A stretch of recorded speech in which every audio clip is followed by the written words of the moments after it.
നമസ്കാരം. ഓൺലൈൻ വാർത്തകളിലേക്ക് സ്വാഗതം. വാർത്തകൾ വായിക്കുന്നത് ഷമീന, തിരുവനന്തപുരത്ത് നിന്ന്. ഇന്ന് 2024 ഓഗസ്റ്റ് 26 തിങ്കൾ. ഇപ്പോൾ സമയം 7 മണി കഴിഞ്ഞ് 58 മിനിറ്റ്. വാർത്തകളിലേക്ക്. മോഹൻലാലിന് പ്രതികരണ ശേഷി നഷ്ടപ്പെട്ടു, ഉടയേണ്ട വിഗ്രഹങ്ങൾ ഉടയണം. ഷമ്മി തിലകൻ. അമ്മയുടെ പ്രസിഡന്റ് മോഹൻലാലിന് പ്രതികരണശേഷി നഷ്ടപ്പെട്ടുവെന്ന് നടൻ ഷമ്മി തിലകൻ.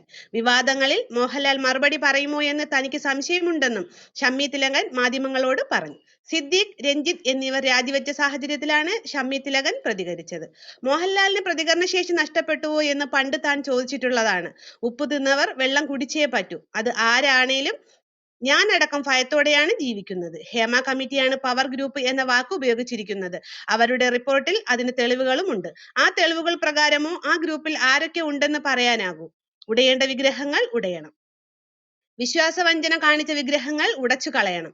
സിദ്ദീഖിന്റെ രാജി കാവ്യനീതിയാണെന്നും എനിക്ക് തോന്നുന്നില്ല. പക്ഷെ എന്റെ അച്ഛന് അങ്ങനെ തോന്നുന്നുണ്ടാവാം.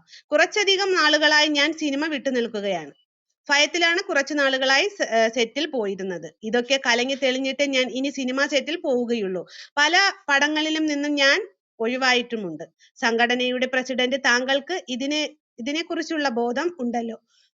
എനിക്ക് ഒരു റിപ്പോർട്ട് താ എന്ന് പറഞ്ഞപ്പോൾ ഞാൻ 2018 ഞാൻ കൊടുത്തിരുന്നു. എന്നാൽ അതിന്റെ പേരിൽ നടപടി ഉണ്ടായിട്ടില്ല. അന്ന് നടപടി എടുത്തിരുന്നെങ്കിൽ ഇത്രയും പ്രശ്നങ്ങൾ ഉണ്ടാകുമായിരുന്നില്ല. 2018 സംഘടനയിൽ ഞാൻ ഈ വിഷയത്തെക്കുറിച്ച് സംസാരിച്ചതോടെ അടുത്ത സുഹൃത്തുക്കൾ പോലും അവഗണിച്ചു. മിത്രങ്ങളായ മക്കളുടെ കല്യാണത്തിന് പോലും വിളിക്കാതിരുന്നപ്പോൾ എന്റെ കണ്ണ് നിറഞ്ഞു. ഞാൻ ഇവരോടൊക്കെ എന്താണ് ചെയ്തത്? ഇവർക്കൊക്കെ നിർദ്ദേശം നൽകിയിട്ടുണ്ട്. ഒരു കാര്യത്തിൽ പോലും അവനെ അടുപ്പിക്കരുതെന്ന്. എന്നെ ഏതു വിധേനയും എങ്ങനെയെങ്കിലും പൂട്ടണം എന്ന് പറഞ്ഞു നടക്കുന്ന ആളുകളാണ് എന്നാണ് ഷമ്മി തിലകൻ പറഞ്ഞത്. ജമ്മു കാശ്മീർ നിയമസഭാ തെരഞ്ഞെടുപ്പിനുള്ള BJPയുടെയും കോൺഗ്രസിന്റെയും ആദ്യഘട്ട സ്ഥാനാർത്ഥി പട്ടിക ഇന്നുണ്ടാകും. ഒന്നാം ഘട്ടത്തിൽ തെരഞ്ഞെടുപ്പ് നടക്കുന്ന 24 മണ്ഡലങ്ങളിലേക്കുള്ള സ്ഥാനാർത്ഥികളെയാകും പ്രഖ്യാപിക്കുക. പ്രധാനമന്ത്രി നരേന്ദ്രമോദി പങ്കെടുക്കുന്ന BJP കേന്ദ്ര തെരഞ്ഞെടുപ്പ് സമിതി യോഗം ചേർന്ന് സ്ഥാനാർത്ഥി പട്ടികയ്ക്ക് രൂപം നൽകി. കോൺഗ്രസും ചർച്ചകൾ പൂർത്തിയാക്കി. Ghulam Nabi ആസാദിന്റെ democratic progressive Azad party 13 സ്ഥാനാർത്ഥികളുടെ പട്ടിക പ്രഖ്യാപിച്ചു. ഒന്നാം ഘട്ടത്തിൽ തെരഞ്ഞെടുപ്പ് നടക്കുന്ന 24 മണ്ഡലങ്ങളിലേക്ക് നാമനിർദ്ദേശ പത്രിക സമർപ്പിക്കാനുള്ള സമയം നാളെ അവസാനിക്കും. അമ്മയെ നയിക്കാൻ ഇനി ആര്?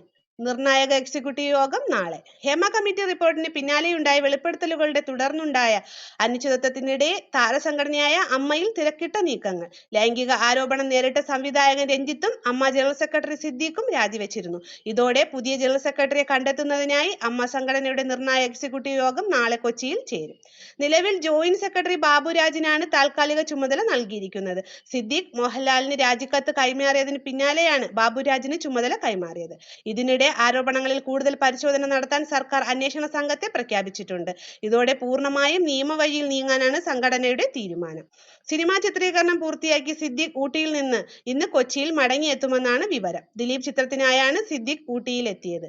മുഖ്യമന്ത്രി പിണറായി വിജയനാണ് ഇന്നലെ പ്രത്യേക സംഘത്തെ നിയമിച്ചതായി അറിയിച്ചത്. മുഖ്യമന്ത്രിയും DGPയുമായി ചർച്ച നടത്തിയതിന്റെ അടിസ്ഥാനത്തിലാണ് തീരുമാനം. ഇസ്രായേൽ ഹിസ്ബുള്ള സംഘർഷം രൂക്ഷമാകുന്നു. ടെൽ അവീവ് ലെബനനിലേക്ക് ഞായറാഴ്ച പുലർച്ചെ 40 തവണ മിസൈൽ ആക്രമണം നടത്തി വീണ്ടും പ്രകോപനം സൃഷ്ടിച്ച് ഇസ്രായേൽ. 100 സൈനിക വിമാനങ്ങൾ ആക്രമണത്തിൽ പങ്കെടുത്തതായി ഇസ്രായേൽ സൈന്യം അറിയിച്ചു.